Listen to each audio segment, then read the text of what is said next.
Clash of Minds mempersembahkan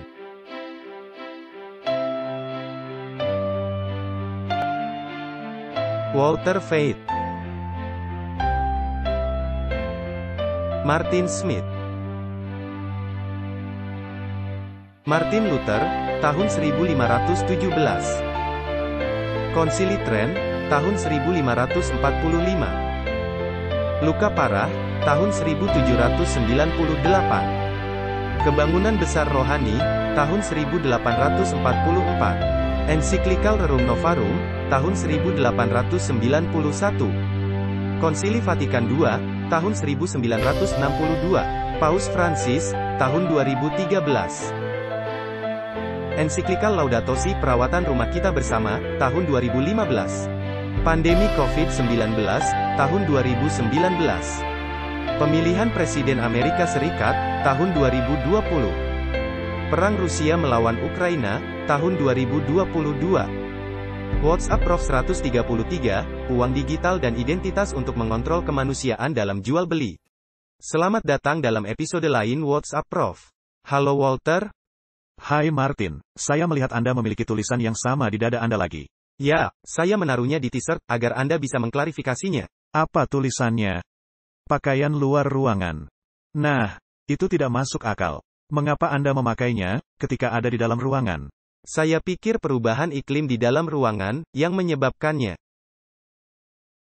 Baiklah, itu adalah penjelasan yang masuk akal. Mungkin Anda bisa meyakinkan bangsa-bangsa. Mari membukanya dengan doa, baru kita mulai.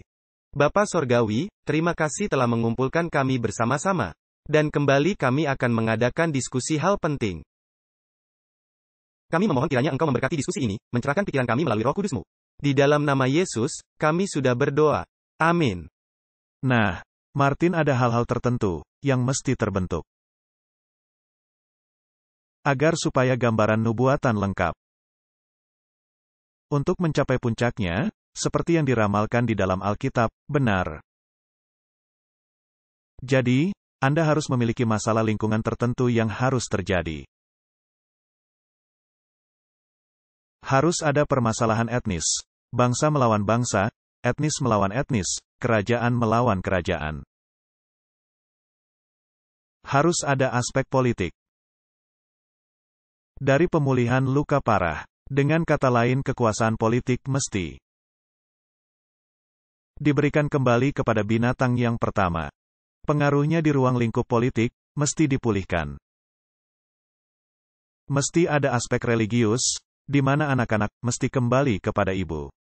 Saya tidak akan membiarkan anak-anak pergi. Jadi gereja-gereja Protestan mesti kembali kepada induk.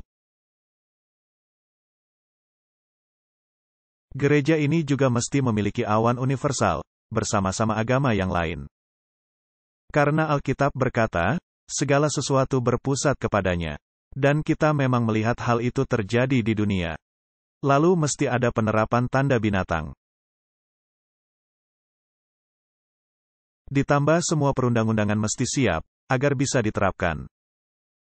Yang juga dikaitkan dengan membeli dan menjual. Dan semua itu mesti dibentuk bersama-sama. Dalam waktu yang tepat sama. Semuanya mesti sudah siap. Nah, secara nubuatan. Untuk menempatkan semua itu pada tempatnya, dan ke posisi yang tepat, pada waktu yang sama. Adalah mustahil. Ini jelas merupakan penggenapan nubuatan. Jika semua hal itu siap terjadi. Nah, terakhir kali kita membicarakan mengenai agenda iklim. Dan agenda iklim lainnya, dapat dipakai. Agar bisa menerapkan tanda binatang. Ya. Dan binatang itu, akan memberitahu Anda, apa tanda itu, yaitu hari Minggu, sebagai tanda kekuasaan binatang yang pertama. Dan ketika paham Protestan mengakui kekuasaan itu, dan mematuhi dekritnya dan membuatnya menjadi sebuah undang-undang. Maka paham Protestan telah membuat patung atau keserupaan kepada binatang yang pertama. Dan sekarang, kita mesti melihat unsur kedua. Penerapan untuk topik permasalahan, membeli dan menjual. Apakah sistem hukum yang diperlukan sudah siap? Sehingga hal itu bisa terjadi, sehingga segala sesuatunya bisa mencapai puncaknya dalam waktu bersamaan, ya. Dan jika sistem itu sudah ada, bukankah itu merupakan petunjuk, segalanya akan berakhir, ya? Ini begitu indah. Hal itu menandakan bahwa Alkitab adalah 100% benar. Ya, karena seperti yang Anda sebutkan, tidak ada ramalan lainnya yang memiliki kesempatan datang bersama-sama dalam cara seperti itu.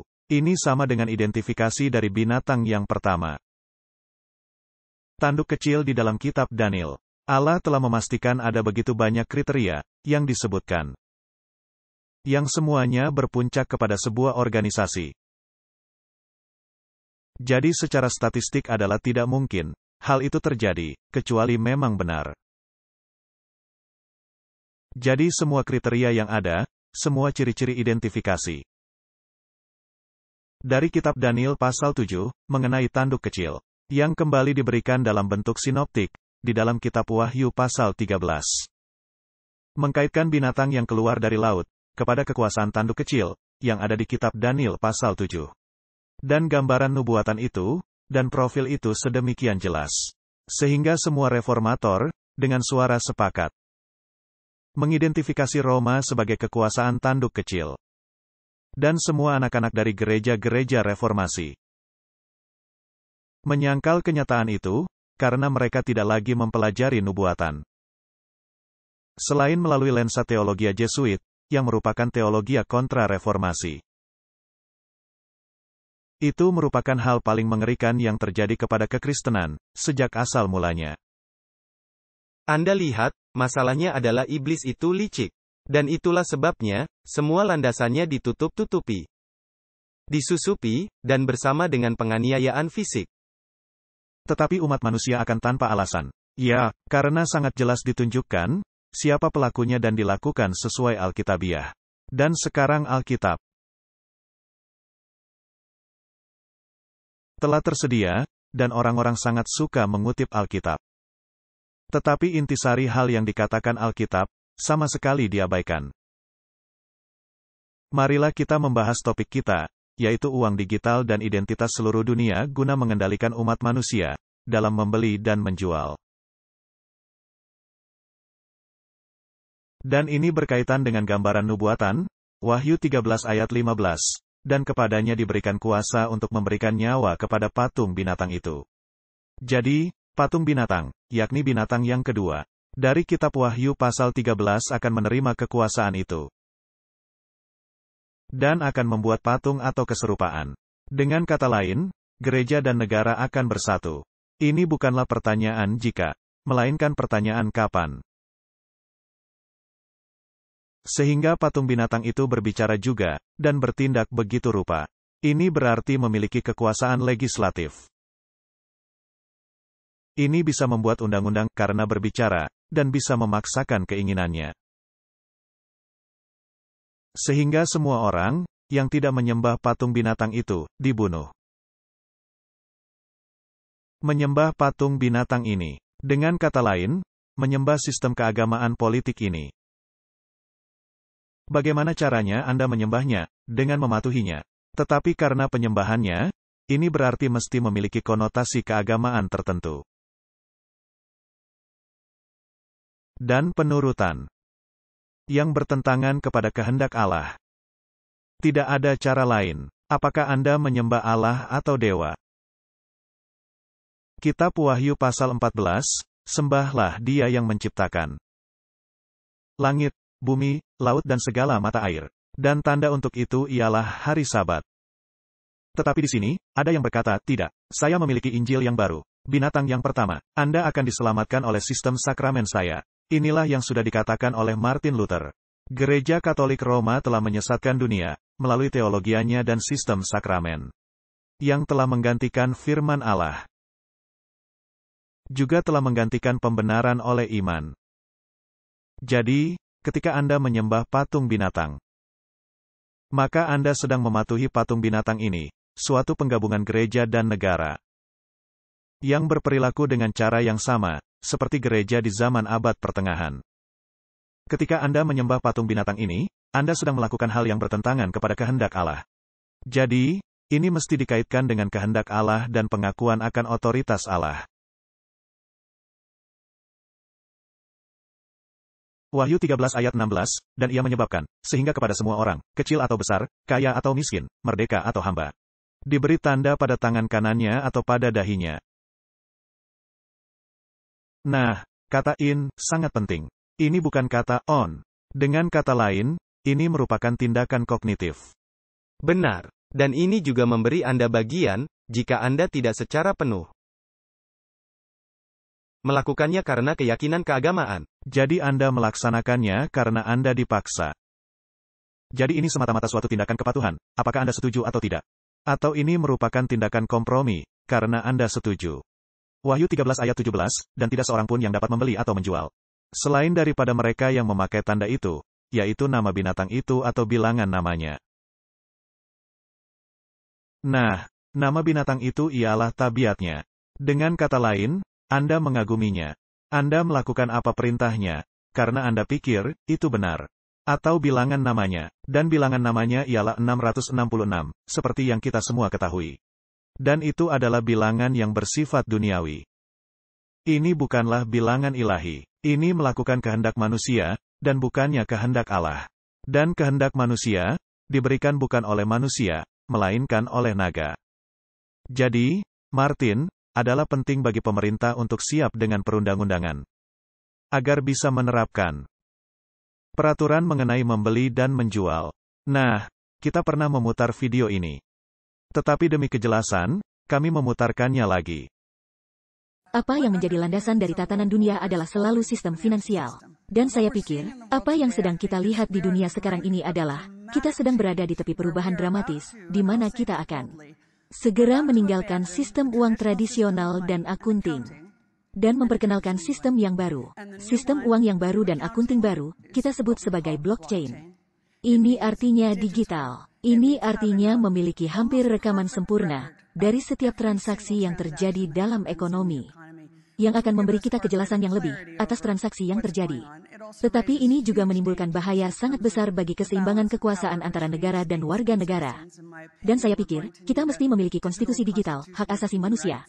Jika kita akan memiliki uang digital, tetapi uang baru ini juga akan bersifat berdaulat, sedangkan banyak orang berpikir uang digital itu kripto dan bersifat pribadi.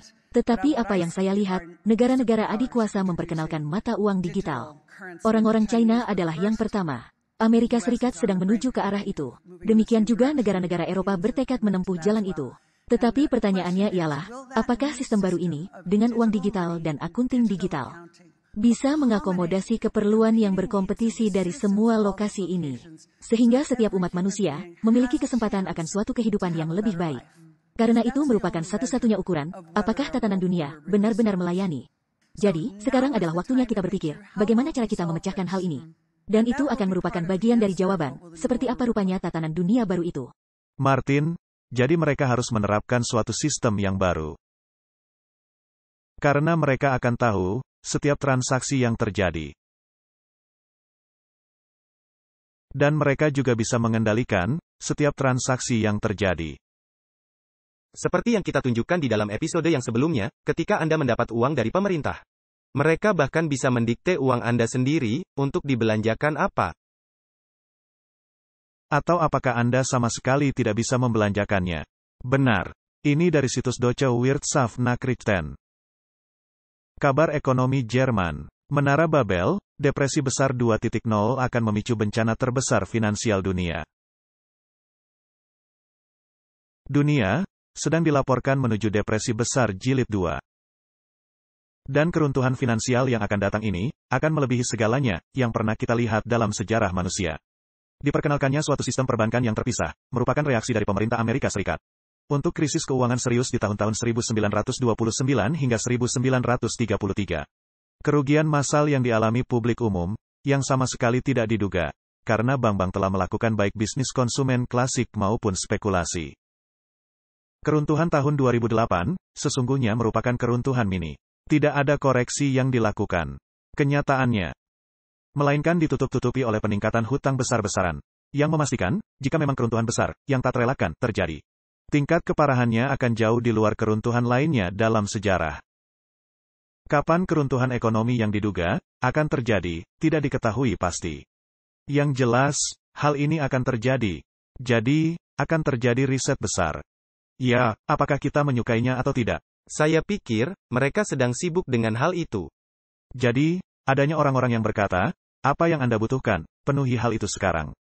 Dan negara lain, juga mengalami hal serupa. Ini dari situs Jerusalem Post. Israel melarang penggunaan uang tunai, untuk pembelian melebihi NIS 6.000. Jadi transaksi tunai, melebihi 6.000 NIS akan merupakan hal ilegal. Sebagai bagian dari upaya melawan pencucian uang dan kegiatan kriminal. Jadi, kembali Anda akan dibatasi. Dan alasan mereka nampaknya tidak meyakinkan. Memang. Alasan yang sesungguhnya adalah pengendalian. Pengendalian mutlak. Jadi di bawah hukum yang baru, pembayaran kepada bisnis, melebihi jumlah tertentu ini. Harus dilakukan memakai metode alternatif. Seperti transfer digital atau kartu debit. Perdagangan di antara warga negara swasta, yang tidak terdaftar sebagai pemilik bisnis, akan dibatasi hanya ke 15.000 NIS, yakni sekitar $4.360 secara tunai. Jadi, mereka akan membatasi Anda. Apakah mereka bisa membatasi Anda secara total, jika mereka menghendaki? Pasti. Dan adalah penting untuk menyebutkan. Seperti yang pernah Anda katakan, agar tidak turut ambil bagian dalam hal ini pada akhirnya, adalah merawat diri Anda sendiri. Ya, tetapi tidak ada cara, kita terhindar dari sistem ini. Nah, Martin, jika khususnya Anda tergantung kepada organisasi-organisasi yang ada di sekitar Anda. Jadi, jika Anda penghuni kota, maka Anda akan tergantung kepada hal-hal seperti pasar swalayan, dan hal-hal lain, yang ada dalam kehidupan di kota. Anda tidak akan bisa menanam sendiri bahan makanan Anda, dan seterusnya. Jadi, semua topik permasalahan ini akan muncul. Ini, ada artikel lainnya dari situs The Guardian, yang juga di tahun 2022. Jadi, ini guna menunjukkan hal ini memang benar-benar terjadi sekarang. Masyarakat tanpa uang tunai Inggris semakin nyata, ketika lebih 23 juta orang meninggalkan koin. Nah, memang sudah lama, sekarang ini koin tidak lagi memiliki nilai. Ini sudah begitu tidak bernilai, sehingga sesungguhnya Anda memiliki uang kertas yang tidak bernilai. Benar. Jadi ketika saya menerima uang kembalian, saya hanya menaruhnya di tempat kecil, dan dipakai hanya untuk membayar orang-orang yang mencuci kaca mobil, dan lain-lain. Jadi, ini memang sudah terjadi. Jadi, mereka mengharapkan koin hanya untuk 6% pembayaran selama 1 dekade. Jadi, kita tidak perlu membaca semuanya. Ini pada dasarnya, menjurus kepada suatu masyarakat tanpa uang tunai. Itu menjadi garis mendasarnya. Kembali dari situs Deutsche Wirtschaft Nachrichten, neraca yang dibekukan di China, menyebabkan penarikan uang dan protes. Jadi, orang-orang tidak bisa mengakses uang mereka. Jadi ini menimbulkan kegemparan, kerusuhan, dan bahkan perampokan. Agar bisa mendapatkan kembali uang mereka. Pertama-tama kehilangan pekerjaan, karena kebijakan nol COVID China. Lalu adanya uang pensiunan Anda, dibekukan tanpa adanya pemberian alasan. Pada akhirnya, dicegah untuk melakukan demonstrasi dengan memakai kode QR Corona. Jadi, Anda sama sekali dijepit. Anda tidak bisa bergerak. Jadi, semua dilakukan memakai metode pemaksaan. Iya, dan karena adanya kekurangan perumahan di China. Orang-orang membeli rumah yang belum dibangun, dan perusahaan yang semestinya membangun, menjadi bangkrut. Sedangkan orang-orang sudah membayar banyak uang, untuk hal yang mereka tidak dapatkan. Dan adanya banyak kasus, di mana banyak dibangun rumah susun, yang pada akhirnya kembali dirubuhkan. Sedangkan Anda sudah menanam uang Anda di sana. Jadi ini menimbulkan amarah kepada sebagian orang-orang. Jadi, ini merupakan realita yang menggusarkan ratusan ribu orang-orang China selama berbulan-bulan. Di satu sisi, para ahli keuangan sedang memperingatkan akibat dari krisis perbankan Henan, bagi ekonomi global. Dia sudah bereaksi secara sensitif kepada kebijakan lockdown China yang radikal. Di sisi lain, peristiwa yang menyelimuti kode QR Corona yang secara tiba-tiba mengalami kelumpuhan bagi para warga negara China. Menggambarkan betapa rapuhnya sistem digital bagi pembuatan sertifikat kesehatan orang-orang oleh penyalahgunaan kekuasaan politik. Dan kita jangan lupa bahwa binatang itu juga peniru hal benar. Ini merupakan pemalsuan. Dan karenanya, seperti yang selama ini kita katakan, ini memiliki lengan kanan. Dia memiliki Injil, bukan Injil Alkitab. Karena Roma tidak mempercayai pendamaian. Jadi ini bukanlah Injil Alkitab. Ini bukan kebenaran melalui iman. Karena Roma tidak mempercayai kebenaran oleh iman. Dan memang dia memiliki lengan kanan. Memiliki pekabaran kesehatan. Tetapi pekabaran kesehatan Asklepius. Jadi, Anda memerlukan kode QR digital. Anda mesti dikunci ke dalam sistem mereka, dalam setiap level. Nah, apa yang ditakutkan orang-orang, Martin? Apakah mereka takut kelaparan? Ya. Jadi bahan pangan merupakan hal amat penting yang Anda perlukan. Anda juga memerlukan perumahan sebagai tempat bernaung. Anda juga memerlukan perawatan kesehatan. Dan jika hal-hal ini tidak tersedia, maka orang-orang mulai menjadi panik. Nah, ada sistem kesehatan yang Allah berikan. Dan ada sistem kesehatan yang dunia berikan. Dan kita tahu, sistem kesehatan dunia benar-benar berakar kepada sistem Roma. Dan nanti di episode yang selanjutnya, kita akan membahasnya. Dan untuk kembali mengingatkan orang-orang, semua hal-hal ini, yang sudah kita alami dalam 2 tahun terakhir. Berjangkar kepada paham Jesuit. Contohnya, pendiri sistem kesehatan yang kita miliki, didasarkan kepada paham Jesuit. Jadi, marilah kita melihat krisis yang ada di China. Yang tentunya merupakan suatu gejala bagi seluruh dunia. Terjadi protes di China yang ditindas oleh para pejabat. Siapa yang memprotes? Orang-orang yang kehilangan uang pensiunan mereka. Bank-bank China sedang mengalami krisis besar. Dan ini adalah orang-orang yang berasal dari Provinsi Henan. Di bulan April, 4 bank di Henan menghentikan penarikan uang. Yang artinya, orang-orang yang sudah menaruh uang mereka di bank-bank ini tidak bisa menariknya. Orang-orang telah berjuang selama berbulan-bulan. Mereka memprotes, dan setiap kali pejabat China meresponnya dengan penindasan kejam. Lihat judul berita ini, data boykot hipotek China dihapus oleh sensor ketika krisis meluas. Kisah ini dilaporkan hari ini. Dan ketika terjadinya pelaksanaan sensor China, ini merupakan petunjuk adanya masalah besar. Menurut satu laporan, boykot terjadi di 86 kota. Berapa banyak proyek? Lebih dari 230 proyek. Berapa banyak uang yang terlibat? Sekurang-kurangnya 58 miliar dolar. Itu adalah nilai dari semua pinjaman dalam proyek perumahan yang dihapus. Bagaimana cara China menghidupkan kembali proyek-proyek ini? Pilihannya terbatas.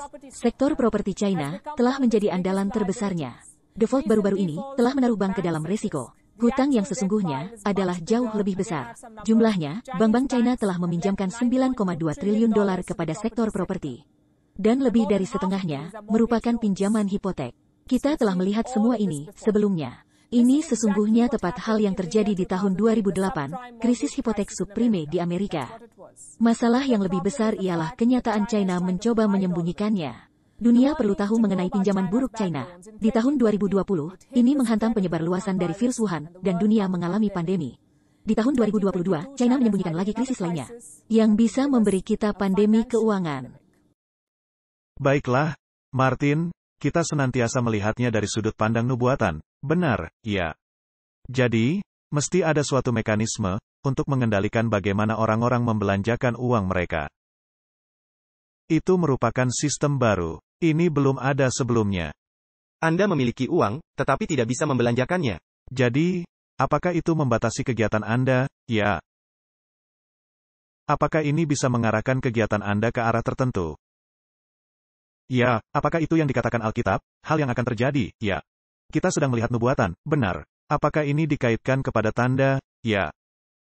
Ini dikaitkan kepada tanda. Karena membeli dan menjual dan tanda binatang merupakan hal tak terpisahkan di dalam Alkitab. Dan jika dikaitkan kepada tanda, bagaimana negara-negara menyelaraskannya kepada penerapannya? Mari kita melihatnya. Jadi, situs Euronews memberitahu kita mengenai pekan 4 hari. Negara-negara mana yang sudah menerimanya, dan bagaimana keadaannya sejauh ini? Pemikirannya sederhana.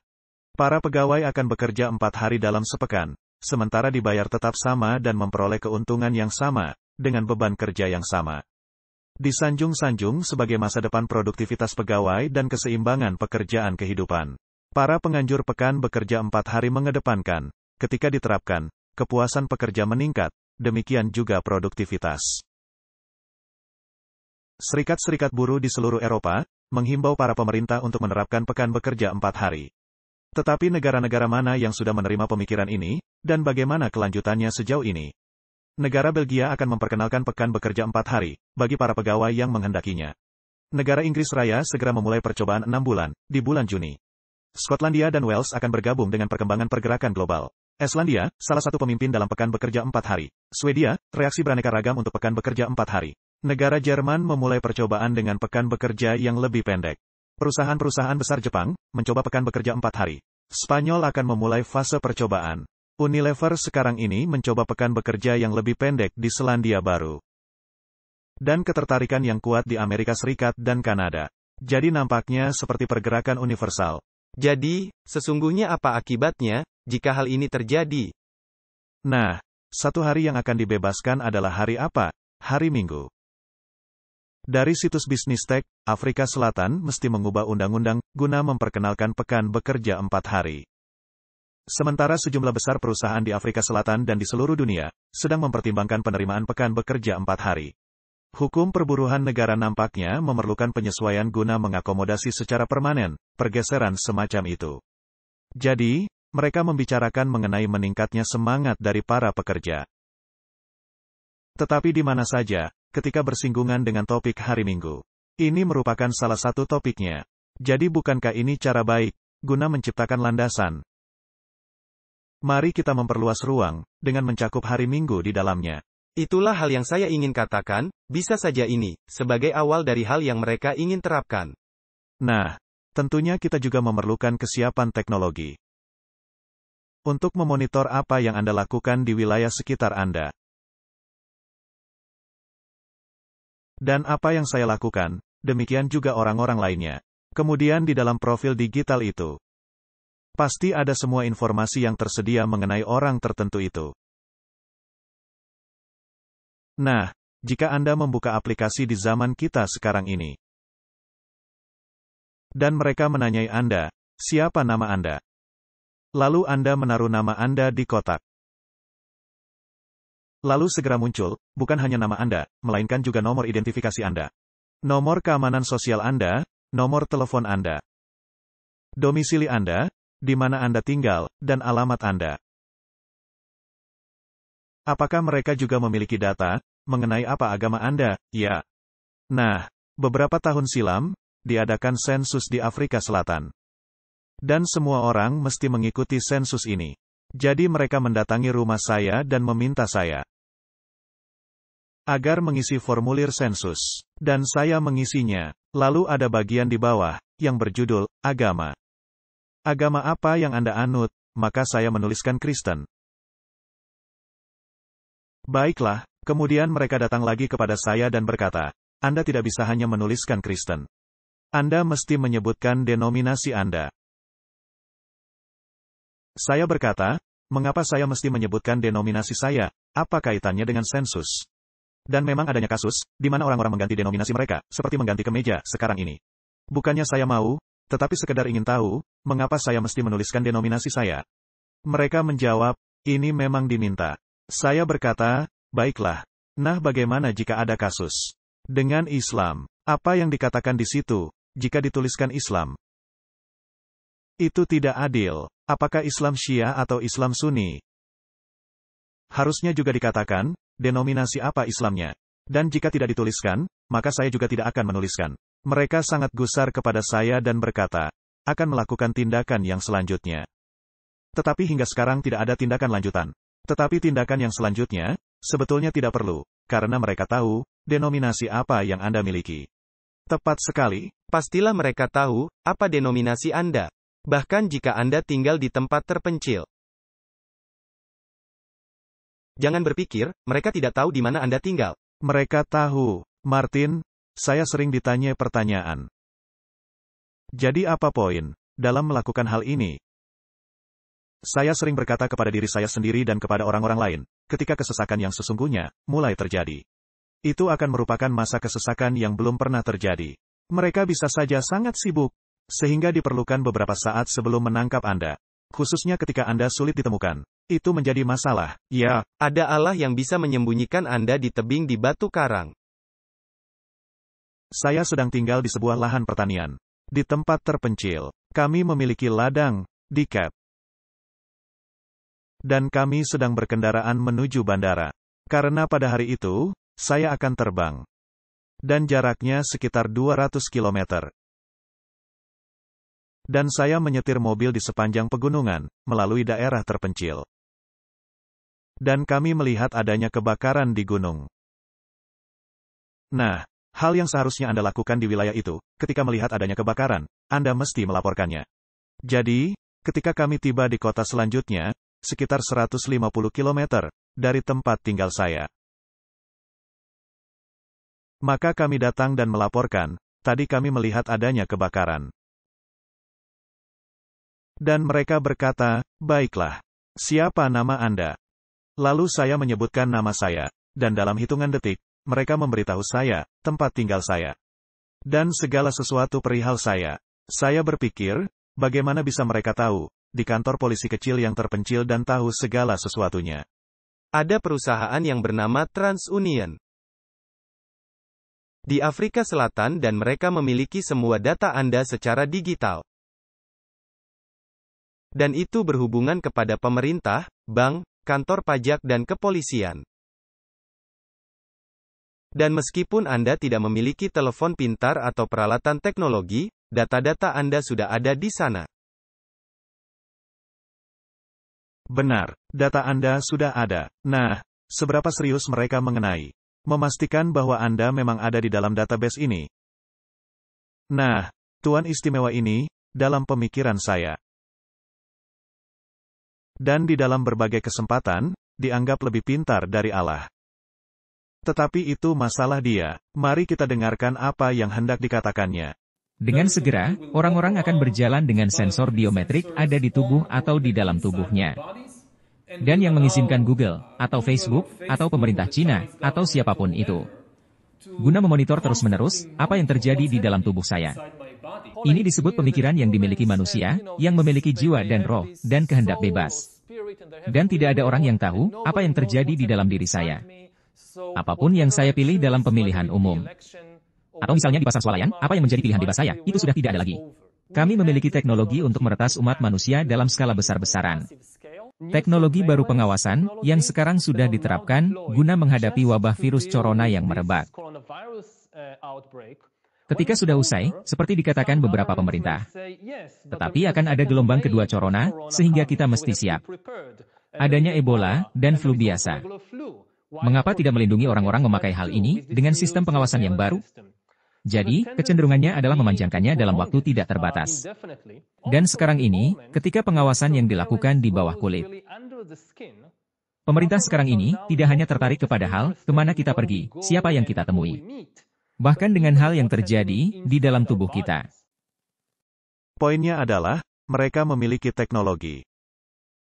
Dan mereka bisa memperkenalkannya melalui program palsu. Dan apabila Anda tidak turut serta dalam program palsu, maka Anda diisolasi secara ekonomi, dalam membeli dan menjual. Apakah sudah siap? Itu yang menjadi pertanyaan. Apakah ini penting? Jika dikaitkan kepada nubuatan Alkitabiah, ya. Mungkin ada yang bertanya, jadi harus bagaimana sikap kita? Nah, Martin, apa saran Anda untuk hal itu? Saya pikir berpaut hanya kepada perkataan roh nubuat dan Alkitab. Baiklah, sejauh yang bisa Anda lakukan, rawatlah diri Anda sendiri, keluar dari kota-kota. Dan serahkan segalanya kepada Allah. Itu yang terpenting, dan menjadi garis mendasar, serahkan segalanya kepada Allah. Memang benar, mereka bisa menemukan Anda, bisa melakukan semua hal-hal tadi. Tetapi Anda memiliki pelindung, yang mereka tidak ketahui. Dan serahkan segalanya kepada Allah. Lakukan saja hal yang benar. Serahkan segalanya kepada Allah. Jadi sebenarnya itu adalah panggilan dari Tuhan untuk mendapatkan iman dan mengintrospeksi dan melakukan hubungan kepada Allah dalam cara yang lebih baik. Di dalam kitab Ibrani pasal 11, tanpa iman, tidak mungkin menyukakan Allah. Saya pikir, kitab Ibrani 11 ayat 6. Program lolos QR bahan bakar nasional, diterapkan di seluruh pulau sejak tanggal 25 Juli. Ini diterapkan di tahun 2022. Kolombo, program lolos QR bahan bakar nasional akan diterapkan di seluruh pulau. Sejak hari Senin, tanggal 25 Juli seperti yang diberitakan oleh menteri yang menangani hal ini. Jadi, adanya lolos nasional bahan bakar. Jadi, kembali menunjukkan, mereka akan mengendalikan semua aspek kehidupan Anda. Mana yang boleh, mana yang tidak. Apa yang bisa Anda lakukan? Apa yang tidak bisa Anda lakukan? Jadi, kembali persiapkan diri Anda. Lakukan apa yang Anda bisa. Sama seperti Raja Hizkia, menyiapkan diri menghadapi pengepungan. Dia mengalihkan aliran air, dan juga melakukan banyak hal. Lalu dia menyerahkan segalanya kepada Allah. Tetapi yang penting, dia telah melakukan sebisanya. Anda mesti menaruh kaki Anda di Yordan, sebelum airnya menjadi surut. WFP dan Kementerian Perdagangan Irak, meluncurkan aplikasi telepon pintar, ransum makanan bagi 1,6 juta orang di Irak. Program Pangan Dunia, Perserikatan Bangsa-Bangsa dan Kementerian Perdagangan Irak, meluncurkan Tamwini, ransum makanan saya, sebuah aplikasi telepon pintar. Di Najat, yang akan membagikan ransum bagi 1,6 juta orang di wilayah itu. Suatu sistem distribusi publik yang kuat, yang senantiasa diupdate dalam waktu sesungguhnya. Yang akan mengizinkan prioritas bagi keluarga-keluarga yang paling rentan.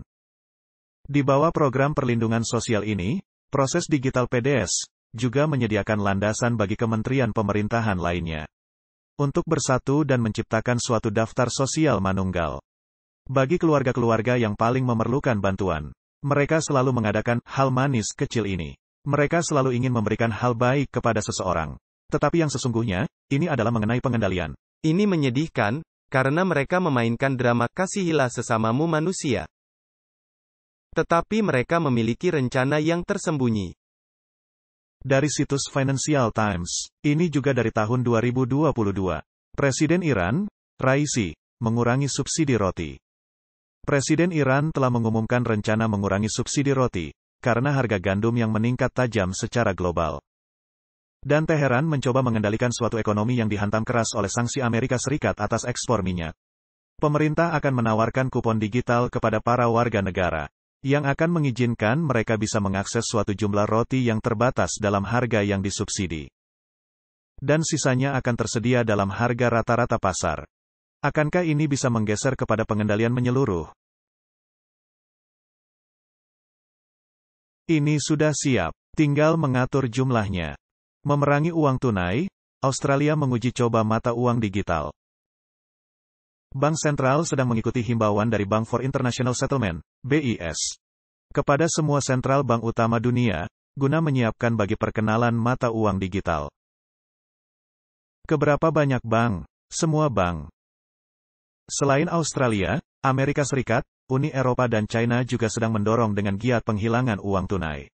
110 negara di seluruh dunia, sekarang ini sedang menyiapkan bagi perkenalan mata uang digital. Pertanyaannya ialah, apakah sistem sudah siap? Anda akan sangat kaget, jika Anda tidak mengetahuinya. Baiklah. Federal Reserve Amerika Serikat telah mengupayakan semaksimal mungkin bagi perkembangan dolar digital. Dan pekerjaan itu sudah sangat berjalan, seperti yang ditunjukkan oleh dokumen baru-baru ini. Kenyataannya, Presiden Biden telah menandatangani dokumen guna penerapan hal ini.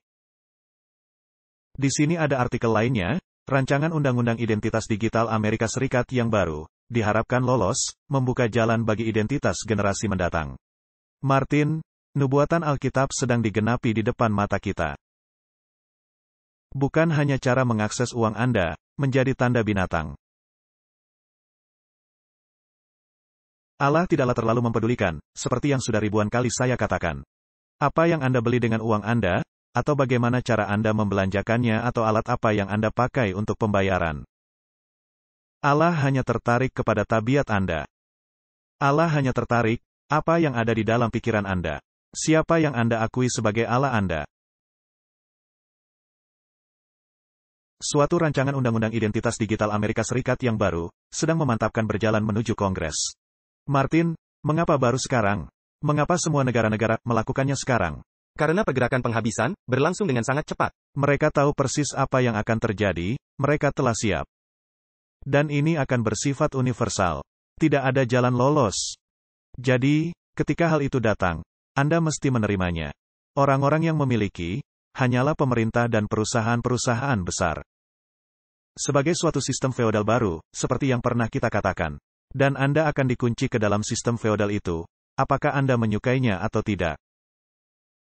Jadi, pada akhirnya, Anda tidak akan punya apa-apa, tetapi berbahagia. Suatu versi yang hampir mirip, dari rancangan undang-undang itu, juga telah diperkenalkan di Senat. Yang berarti itu menjadi selangkah lebih maju, mendekati menjadi hukum. Sekali lolos, rancangan undang-undang identitas, akan memberi pemerintah federal, suatu landasan legislatif yang diperlukan. Guna memulai menyediakan pelayanan identitas digital bagi para warga negara Amerika. Ini bukan hanya di Amerika, melainkan universal, di mana saja, seperti yang sudah kita lihat. Jadi, ketika Alkitab mengatakan, berapa banyak yang akan dipaksa, semua. Baik orang kaya maupun orang miskin. Meskipun mereka berkata, ini hanya ditujukan kepada orang-orang miskin, guna menolong mereka. Tidak ada bedanya, perundang-undangan kaya atau miskin. Akan berlaku undang-undang yang sama bagi dua golongan ini. Baiklah. Jadi, mereka mengatakan, ini akan membuat hal-hal menjadi lebih mudah. Dan tentunya, mereka mesti menjual produk mereka. Mari kita lihat, apa kata mereka. Identitas digital ini membuat penjualan kembali baju menjadi mudah. Ini menangkap perjalanan baju Anda, dari pabrik, melewati berbagai pemilik. Kepada akhirnya proses daur ulang, membantu garmen dari dibuang ke tempat sampah. Di Amerika Serikat, hanya 15% dari tekstil yang didaur ulang, sisanya dimasukkan ke tungku pembakaran atau dibuang begitu saja. Menjual kembali baju-baju adalah cara bagus untuk menghilangkan limbah fashion. Tetapi bagaimana Anda tahu, jas yang Anda inginkan itu orisinil? Suatu solusi baru, bisa menyediakan bukti. Suatu tag di label, seperti kode QR, dihubungkan kepada identitas digital tertentu yang ada di cloud. Setiap kali kode di-scan, lebih banyak data dikumpulkan mengenai perjalanan global garmen. Karena ini diverifikasi secara resmi, pecinta fashion merasa pasti pencurian rancangan mereka adalah nyata. Sementara merek bisa belajar, di mana baju mereka mendarat juga memahami cita rasa konsumen. Dan membuat pengesahan produk sederhana. Solusi ini telah diciptakan oleh perusahaan-perusahaan seperti Ralph Lauren, Everything dan Vestiaire Collective, yang bekerja sama dengan World Economic Forum. Lebih banyak label dan tempat penjualan ulang akan segera mengikuti, membawakan miliaran produk ke kehidupan digital, dengan memberinya identitas. Baiklah, Martin, itu adalah suatu klip singkat yang menarik. Apakah menurut Anda, itu hanya sekedar mengenai baju-baju? Jelas tidak. Ataukah sebagai cara mengendalikan, secara tepat, item yang mana, dan kemana itu akan pergi? Ini menunjukkan sejauh mana itu akan berlaku. Bahkan baju yang Anda pakai. Anda bisa meminjamkannya, dan merasa senang. Benar. Iya, dan ini dikaitkan dengan World Economic Forum. Jadi ini sesuai dengan pola mereka. Dan seperti yang sudah kita lihat di video sebelumnya, dan masih banyak lagi. Hal itu dikaitkan kepada Perserikatan Bangsa-Bangsa, seperti Anda sudah mengatakannya berulang kali. Nah, World Economic Forum, semua para pemain perannya, apakah mereka semua ada kaitannya dengan Vatikan? Ya. Atau perusahaan-perusahaan yang dikaitkan dengan Vatikan? Apakah mereka telah menandatangani dokumen bersama Vatikan? Ya. Para pemimpin politik, yang berhubungan dengan World Economic Forum. Apakah mereka telah bersama-sama Paus, dan menerima perintah berbaris mereka? Ya. Mengapa dunia tidak melihat hal ini? Saya tidak tahu. Mengapa mereka mencari-cari antikristus yang akan datang, ketika antikristus ada dan hidup dan melakukan tugas-tugasnya? Seperti yang dinyatakan di dalam nubuatan sekarang ini. Karena mereka suka mendengar cerita-cerita dongeng, yang dibuat secara licik. Benar. Jadi, pemerintah Kanada akan menerapkan program identitas digital, meskipun adanya keprihatinan dari ahli-ahli privasi. Tentu saja, karena pemimpin dari negara itu adalah anak didik dari World Economic Forum. Dan anak dari kepausan. Sungguh pasti. Pandemi COVID-19 menyoroti keperluan bagi pelayanan pemerintah, yang bisa diakses dan fleksibel di era digital. Langkah selanjutnya, dalam membuat pelayanan lebih menguntungkan untuk diakses, adalah suatu program identitas digital federal yang digabungkan dengan platform yang sudah ada di provinsi. Demikian pernyataan pemerintah. Jaringan sudah ada secara diam-diam. Suatu pemerintahan digital mengutamakan orang-orang dan keperluan mereka. Betapa manisnya. Ini merupakan sistem yang bisa dipertanggungjawabkan kepada para warga negara dan yang membagikan informasi dengan mereka. Ini melibatkan warga negara ketika membuat kebijakan dan merancangkan pelayanan. Ini meninggikan nilai pencakupan dan kemudahan aksesnya. Martin, ini benar-benar menghilangkan privasi saya. Saya merasa keberatan. Ini demi kebaikan Anda. Iya, demi kebaikan bersama. Ini dirancangkan bagi pelayanan bagi orang-orang yang memerlukannya, bukan untuk organisasi yang mengelolanya, kata pemerintah. Saya menyebut hal itu, pembicaraan manis. Ini dari situs UK Government. Petunjuk bagaimana para penyedia identitas digital bisa mendapat sertifikat untuk melengkapi pemeriksaan identitas digital, untuk hak bekerja, hak untuk menyewakan, dan rancangan DBS. Perkembangan ini akan selaras dengan usulan Disclosure and Barring Services, DBS. Guna memungkinkan pengecekan identitas digital dalam proses pengecekan catatan kriminal mereka. Melalui perkenalan dari skema kepercayaan identitas mereka.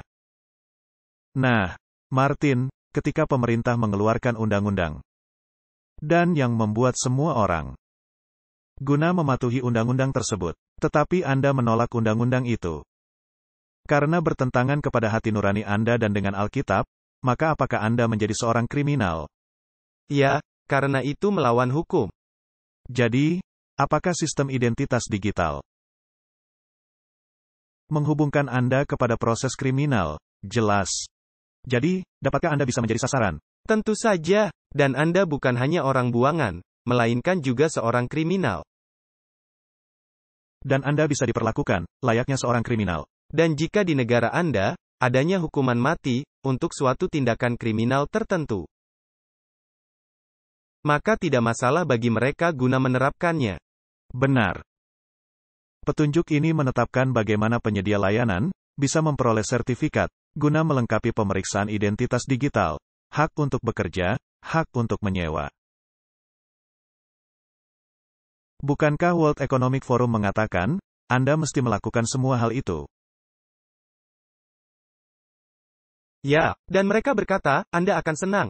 Tetapi, itu hanya jika Anda mematuhi mereka. Hanya jika Anda menuruti prinsip-prinsip mereka. Nah, seberapa berharga nilai kebebasan Anda, Martin? Wah, ini mengorbankan nyawa anak Allah. Baiklah, saya sudah bekerja di dalam topik kebebasan ini, lama sekali di dalam hidup saya. Anak Allah, bukankah Dia yang membebaskan Anda? Apakah itu yang dikatakan di dalam Alkitab? Dan orang-orang Yahudi sangat gusar seraya berkata, kami bukan budak siapa-siapa.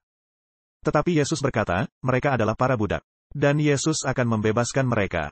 Tentunya ini pembicaraan mengenai dosa. Yesus yang akan melepaskan mereka dari dosa. Nah, itu topik yang sama sekali berbeda. Tetapi lebih dari sekedar dosa. Jadi, ketika Anda menerima Kristus, maka Anda benar-benar bebas. Itu berarti, bukan hanya sekedar dibebaskan dari dosa. Ini berarti suatu kebebasan mutlak. Tetapi kebebasan itu memerlukan pengorbanan. Kebebasan itu datang, dibeli dengan harga, yang harus selaras dengan sistem pemerintahan yang Allah telah tetapkan.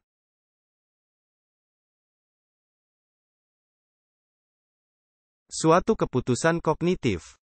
Jadi, Allah memiliki serangkaian hukum yang menjadi landasan pemerintahannya, karena tanpa hukum, tidak akan ada pemerintahan. Benar. Nah, apakah Allah juga menjadi hakim? Ya. Apakah Allah juga seorang pembela? Ya. Baiklah, tetapi Allah hanya bisa menjadi pembela Anda jika Anda menyadari Anda telah hidup di dalam pelanggaran hukum Allah. Benar, ya, maka Allah bisa menjadi pembela Anda. Dan Allah akan membela kasus Anda dengan berkata, aku lepaskan bajumu yang kotor ini. Dan aku memberikan engkau suatu pribadi yang sama sekali selaras kepada hukum Allah. Dan karena itu, jika orang itu memeluk baju ini, dan yang membuatnya menjadi miliknya sendiri, dan mengambilnya sebagai suatu pemberian cuma-cuma, maka dia berhak menjadi bagian dari pemerintahan ini, ya. Tetapi Anda hanya bisa bebas di dalam pemerintahan Allah, jika Anda mematuhi hukum-hukum Allah. Jika engkau mengasihi aku, turutilah semua perintahku. Dia yang berkata, aku mengasihi engkau, tetapi tidak menuruti hukumku, dia adalah seorang pendusta, dan tidak ada kebenaran di dalam dirinya. Dan inilah mereka yang menuruti hukum, sehingga mereka berhak menghampiri pohon kehidupan. Nah, itulah peraturannya. Dan iblis adalah peniru Allah. Dan iblis berkata, aku memiliki sistem pemerintahan. Dan kamu mesti menjadi bagian dari pemerintahanku. Yang berarti kamu mesti menuruti hukumku dan peraturanku.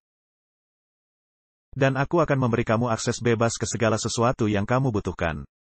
Iblis melakukan hal yang tepat sama seperti yang Allah lakukan. Dan iblis melakukan hal yang sama kepada Yesus di padang belantara. Benar. Apa saja yang Allah lakukan, iblis menirunya. Dan Anda tidak bisa turut berpartisipasi di dalam dunia saya. Jika Anda tidak menuruti prinsip-prinsip saya.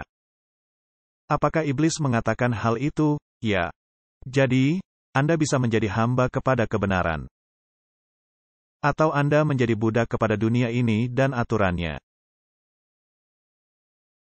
Pilih salah satu. Jika Anda memilih untuk mematuhi Allah, Anda menjadi hamba kepada aturan Allah. Dan jika Anda memilih untuk mematuhi iblis, maka Anda menjadi budak kepada aturan iblis. Jadi pada dasarnya, Anda menjadi hamba atau budak dari dua kekuatan. Tetapi Yesus berkata, jika Anda menerima jalannya dan cara dia berpikir. Yesus tidak lagi menyebut Anda sebagai hamba, melainkan saudaranya. Nah, Martin, jika dua sistem ini benar-benar identik, jika dikaitkan dengan inti sarinya. Harap jangan salah paham kepada perkataan saya. Jika dua sistem itu identik, dan dua-duanya didasarkan kepada hukum, dan dua-duanya didasarkan kepada kepatuhan kepada prinsip-prinsipnya, atau kalau tidak, maka Anda tidak bisa turut serta dalam dunia itu. Di dalam dunia Allah, Anda mati, dan tidak menjadi bagian di dalamnya. Anda tidak hidup di dalamnya. Di dunia iblis, iblis akan membunuh Anda, dan Anda tidak hidup di dunianya. Jadi, Anda benar-benar di tempat yang sulit, benar. Apa yang akan menentukan? Yang mana dari dua kekuasaan itu, yang akan Anda jalani? Bagiannya, satu kekuasaan yang bisa dia pilih. Apa yang akan menentukan? Jadi, ketika saya mesti mengambil keputusan, ada dua pilihan ini. Saya bisa berada di dalam dunia, dan turut serta dalam semua hal yang ditawarkan dunia. Asalkan saya menandatangani aturannya, dan bahwa saya akan mematuhi semua aturan itu. Dan saya mesti melakukan hal yang sama, menandatangani dokumen yang disebut perjanjian di pihak yang lainnya. Nah, hal satu-satunya adalah seperti memilih partai politik. Saya mesti melihat ciri-cirinya dari satu partai, dan membandingkannya dengan ciri-ciri partai lainnya. Jadi, saya berhadapan dengan dua pemberi hukum. Yang mana yang akan saya jalani? Yang satu yang menawarkan segala sesuatu yang ada dalam kerajaan dunia, dan saya akan berbahagia. Dan yang satunya lagi, yang menjanjikan saya hidup kekal dengan persyaratan. Saya mesti selaras dengan kehendaknya. Ya, dan Anda benar-benar pergi meninggalkan semua yang dijanjikan pihak lainnya. Nah, mari kita melihat dua ciri-ciri yang ada. Saya bisa melihat, yang satu dilandaskan kepada pemaksaan dan motif mementingkan diri. Dan yang satunya lagi, dilandaskan kepada kasih. Bagaimana cara saya tahu, yang ini dilandaskan kepada kasih? Karena tidak ada kasih lebih besar, kecuali dia yang menyerahkan nyawanya bagi sahabat-sahabatnya. Baiklah, dan itu yang dilakukan Yesus, bukan? Jadi, Yesus bersedia menyerahkan nyawanya. Sehingga saya bisa turut serta dalam segala hal yang ditawarkan sorga. Dan menjadi berbahagia. Sedangkan di dalam dunia iblis, saya tidak akan memiliki apapun, tetapi berbahagia. Akankah saya tinggal di sebuah rumah? Ya. Baiklah, saya akan tinggal di sebuah rumah. Apakah saya memiliki akses kepada makanan? Ya. Saya akan bisa mengakses segala sesuatunya, asalkan saya menuruti aturannya, benar. Dan siapa yang memiliki rumah? Iblis yang memilikinya. Mari kita pergi kepada Allah. Siapa yang memiliki segala sesuatu yang Allah telah ciptakan? Allah. Allah menciptakan segala sesuatunya. Allah memiliki segala sesuatunya. Aku memiliki hewan ternak di ribuan bukit. Segala sesuatu milik Allah. Anda tidak memiliki apapun. Bahkan uang yang Allah berikan kepada kita. Setiap bulan, uang yang Anda hasilkan, Allah yang memberi Anda kapasitas untuk memperolehnya. Ini adalah uang Allah. Tetapi Allah memberi Anda 90%, Anda bisa memakainya. Kembalikanlah kepadaku 1/10-nya, sehingga Allah bisa mempertahankan sistemnya.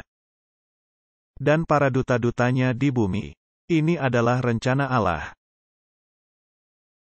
Nah, ketika Allah memberi Anda sebuah rumah. Rumah siapa itu? Rumah milik Allah.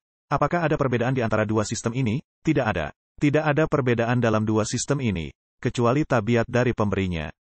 Benar. Yang satu akan memakai kekerasan dan pemaksaan dan membunuh Anda. Dan yang satunya lagi, ingin memberi Anda kehidupan dan kasih-Nya. Dan jika Anda melihat aturan-aturan Allah, semuanya logis dan berguna. Nah, pernahkah Anda melihat peraturan pemerintah apa saja di dunia? Tentang hukumnya, seberapa tebal dokumennya? Saya selalu berkata, mereka menghilangkan 10 hukum, dan mesti menyediakan ruangan penuh dengan hukum untuk menggantikan yang 10 hukum. Anda tidak tahu mau pergi kemana. Anda menaruh kaki Anda di mana saja. Dan mungkin legal menaruh kaki Anda di sana, tetapi akhirnya Anda mendarat di penjara, dan Anda bahkan tidak mengetahui apa yang telah Anda perbuat. Benar. Allah mengetahui secara tepat apa yang kita baca. Jadi, Martin, ini berpuncak kepada tabiat.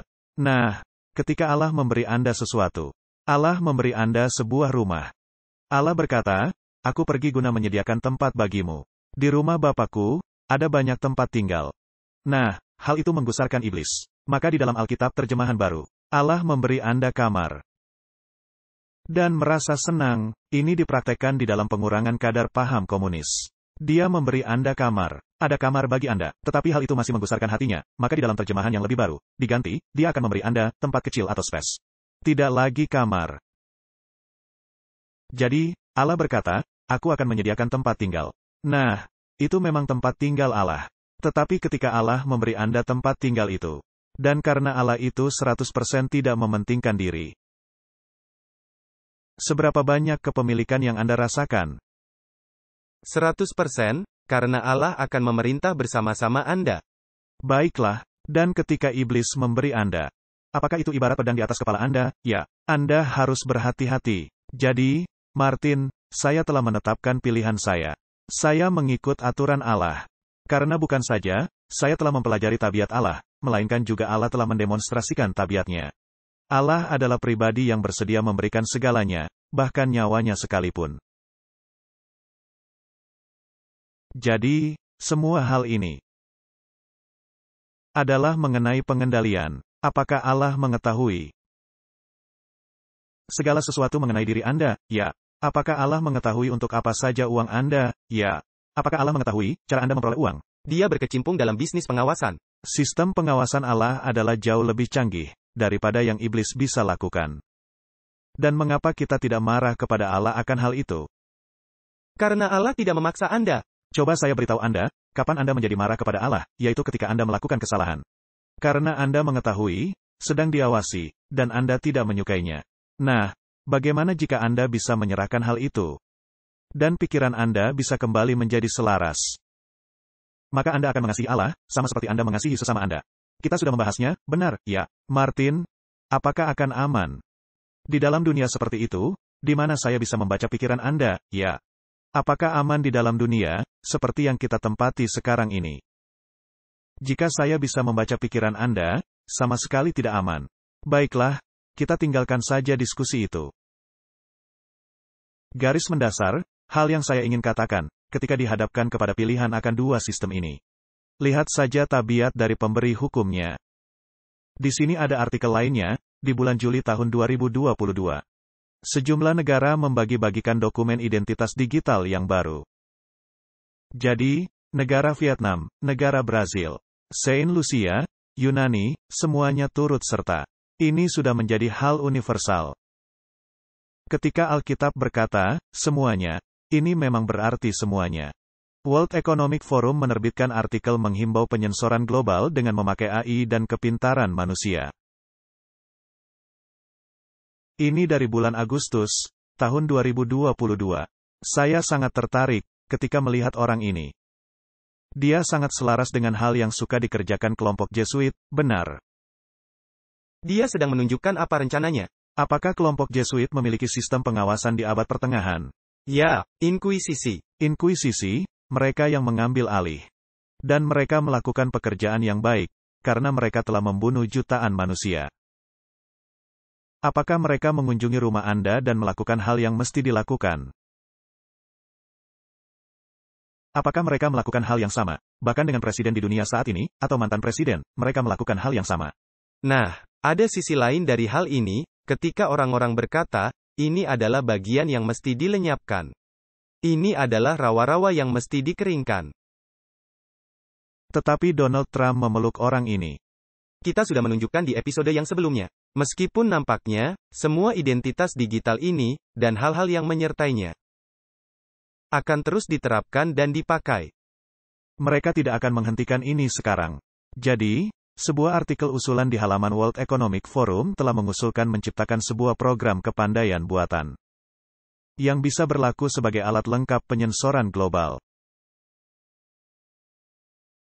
Apakah kelompok Jesuit dan sistem kepausan menerapkan penyensoran? Ya, Alkitab mereka. Apa yang terjadi ketika Anda memiliki Alkitab yang tidak disetujui mereka, atau jika Anda memiliki buku berjudul Table Talk, yang ditulis oleh Martin Luther, yang dikompilasi oleh teman-temannya, von Amstorff? Anda pasti dihukum. Tidak Martin, engkau keliru, mereka akan sangat marah. Mereka pasti memenggal kepala Anda. Baiklah, kita tidak mesti membacanya secara mendetail. Tetapi paham ekstrim, informasi yang salah, dan ujaran kebencian. Siapa yang menentukan, ketika adanya paham ekstrim, informasi yang salah dan ujaran kebencian? Mereka. Mereka yang menentukan. Siapa itu mereka? Seperti yang sudah saya katakan sebelumnya, kita tidak akan tahu. Semua itu adalah para perusahaan besar, yang bersama-sama dengan binatang. Baiklah, jadi di belakangnya, ada sistem binatang. Karena itulah yang dikatakan Alkitab. Jadi program AI yang diusulkan, akan disertai platform yang menggantikan, yaitu perkumpulan kepintaran manusia. Seperti yang dikatakan Goldberger, kita memiliki negara yang melakukan pengawasan di sini. Dengan bantuan alat digital untuk diterapkan secara skala global. Kita mengalami kembali inkuisisi yang hidup, bergerak dan berfungsi di Roma. Solusi bagi penyalahgunaan online, AI ditambah kepintaran manusia. Nah, Martin, ketika World Economic Forum mendapatkan sedikit kecaman, karena keinginan mereka untuk menjadi seperti organisasi yang bersifat inkuisisi, mereka meresponnya dengan cara ini. Harap sadar bahwa artikel ini telah dibagikan di halaman web, yang telah secara rutin menyelewengkan konten dan menyebarluaskan informasi salah. Kami meminta Anda mencatat hal-hal berikut. Konten artikel ini adalah usulan dari pengarang, dan bukan dari World Economic Forum. Martin, ketika World Economic Forum menempatkan artikel di sana, dan sangat menyorotinya. Bukankah itu berarti, mereka sangat menyukai artikel kecil ini? Jika mereka memang ingin jujur, mestinya mereka berkata, kami tidak setuju dengan hal ini. Benar. Harap baca artikel ini bagi diri Anda sendiri. Forum ini bertekad dalam menerbitkan rangkaian luas suara dan konten yang salah, guna membatasi pembicaraan terbuka. Betapa baiknya mereka. Nah, ada para ahli politik yang sesungguhnya menyadari aturan ini. Ini tidak lain dari bentuk penerapan perbudakan. Kita akan kembali melayani mereka. Mari kita melihat apa yang hendak disampaikan Malcolm Roberts, seorang ahli politik di Australia, mengenai hal ini. Miliarder, perusahaan-perusahaan kaum globalis akan memiliki segalanya, rumah, pabrik, perkebunan, mobil, perabotan. Dan warga negara harian, mesti menyewa apa yang mereka butuhkan. Jika nilai kredit sosial mereka mengizinkan. Rencana dari riset besar ialah Anda tidak akan memiliki sesuatu pun. Penganjur dari rencana jahat ini, Klaus Schwab dari World Economic Forum, akan lebih mengambil lebih banyak lagi dari sekedar kepemilikan materi dari orang-orang Australia. Para senator di ruangan ini, sekarang ini, telah menjadi pendukung dari riset besar yang mengancam privasi kita, kebebasan kita dan harga diri kita. Ya, mereka telah ada di ruang senat. Dengan segera, pemerintah akan memberitahu para petani kita, apa yang mesti ditanam, dan menghukum para konsumen Australia, jika mereka membeli hal yang salah. Ini sudah mulai, dengan reformasi menakutkan yang dijadwalkan untuk pertanian Australia. Cita-cita dari pengelolaan mikro dari emisi karbon perorangan akan bertumpu kepada hal yang segera diloloskan, yang disebut sebagai rancangan undang-undang identitas digital yang dipercaya. Hanyalah melalui memata-mata yang bersifat menekan secara digital kepada para warga negara. Barulah pemerintahan nasional liberal bisa mengelola secara mikro pilihan pembelian. Bank-bank Australia telah menunjukkan ketertarikan yang penuh semangat kepada rancangan undang-undang identitas digital yang dipercaya. Dengan mengatakan, ini bisa mengizinkan mereka guna menciptakan pandangan kaya terhadap nasabah mereka. Ini adalah bank-bank yang sama, yang sudah mendaftarkan risiko-risiko iklim sebagai alat untuk penolakan pemberian pinjaman. Jadi, Martin, kita bukanlah satu-satunya yang melihat semua hal-hal ini. Di sini ada ahli politik yang bersedia menyatakan secara publik. Tetapi apakah ini menguliti pohon yang salah? Karena Alkitab mengatakan, hal ini pasti akan terjadi. Ini pasti terjadi. Dan saya pikir, adanya penyesatan yang juga datang. Sama seperti yang pernah kita katakan, karena jika ahli politik semacam ini tidak menghubungkannya kepada nubuatan Alkitabiah, maka kemudian, mereka yang bersama-sama dengan para pengkhotbah dari gereja-gereja Protestan palsu akan menjadi tokoh utama di dalam penuntutan. Jadi, pada akhirnya, iblis begitu pintar, sehingga di pihak mana saja Anda berada, Anda akan terjebak. Benar. Jadi, untuk kesimpulannya, Paus Francis mengotorisasi menyadap telepon kabel dalam penyelidikan skandal keuangan. Jadi, apakah ini modus operandi yang dilakukan Vatikan dengan senang hati? Ya, dan kita bisa melihat di dalam artikel ini, kekuasaan dari Paus. Jadi, menurut dokumen yang dibocorkan yang dilaporkan, dan dilihat oleh surat kabar Sunday Times, Paus Francis memberikan izinnya bagi para penyelidik dalam kantor Vatikan dari para pelaku promosi keadilan untuk menyadap telepon kabel, membuka email, bahkan melakukan penangkapan tanpa persetujuan para hakim, sebagai bagian dari penyelidikan mereka. Apakah itu juga yang mereka lakukan di abad pertengahan? 100%, kita kembali ke zaman Inkuisisi. Apakah mereka mengubah nada mereka? Apakah mereka memiliki kekuasaan negara? Benar, karena mereka mengabaikan para hakim. Surat kabar New York Post menunjukkan bahwa di bulan April tahun 2021, Paus Francis mengubah hukum Vatikan guna memfasilitasi penuntutan kepada para kardinal dan uskup. Beberapa hari kemudian, Paus Francis dilaporkan memerintahkan penggunaan alat-alat teknologi yang cocok bagi pemintasan alat-alat tertanam dan mobile, demikian juga alat-alat komunikasi lainnya, termasuk yang elektronik. Ini menurut dokumen yang dibocorkan. Kekuasaan ini bisa dipraktekkan terhadap sasaran yang memiliki kegiatan komunikasi yang dianggap berguna demi pelaksanaan penyelidikan. Kata dokumen itu, menurut Times, ini adalah cara berpikir yang kita hadapi. Dan apakah ini etis atau tidak etis? Nampaknya tidak terlalu diperhatikan. Ya, karena kartu demi kebaikan bersama akan juga dimainkan di dalam kasus ini. Nah, adanya orang-orang yang berpikir hal ini bisa saja diterima untuk meretas data-data orang lain demi kepentingan diri sendiri. Dalam pendapat saya, ini sama sekali tidak etis. Sama sekali tidak etis, karena ini tidaklah mengasihi sesamamu manusia, seperti engkau mengasihi dirimu sendiri. Ini memaksa sesamamu manusia guna melakukan kehendak Anda. Jadi, garis mendasar dari diskusi kita adalah, apakah segala sesuatunya sudah siap? Jelas sekali. Ketika dikaitkan dengan penerapan dari peristiwa-peristiwa penghabisan yang digambarkan di dalam Alkitab, kita tepat berada di dalam penggenapan nubuatan. Baiklah, jadi kita tidak hanya berada di titik puncak ini, dan bila kita melihat semua topik permasalahan yang ada, topik permasalahan lingkungan, topik permasalahan etnis, dan peperangan dan kabar-kabar peperangan, topik permasalahan politik, dengan menyerahkan kembali kekuasaan kepada binatang, topik permasalahan keagamaan, anak-anak kembali kepada ibu mereka, dan penerapan digital, guna mengendalikan membeli dan menjual, dan kepatuhan kepada hal apapun yang mereka ingin tetapkan. Apakah meja sudah disiapkan? Ya. Apakah lagu yang penghabisan bisa segera dimulai? Kita sedang berada di tepi jurang akan hal itu. Marilah kita berdoa. Bapa Sorgawi, nubuatan Alkitab adalah sangat mengagumkan. Dan kami berterima kasih akan hal itu. Tetapi di atas semua itu, kami berterima kasih untuk pengungkapan karakter-Mu. Sehingga kami bisa mengambil keputusan, berdasarkan pilihan yang kami ketahui. Tolonglah kami, dalam mengambil keputusan yang benar. Di dalam nama Yesus, kami sudah berdoa. Amin. Diproduksi oleh Clash of Minds.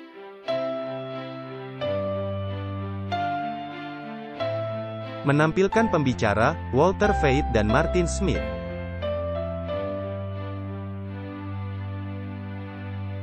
Ucapan terima kasih yang tulus untuk dorongan semangat, doa-doa dan dukungan keuangan yang limpah. Untuk informasi lebih lanjut,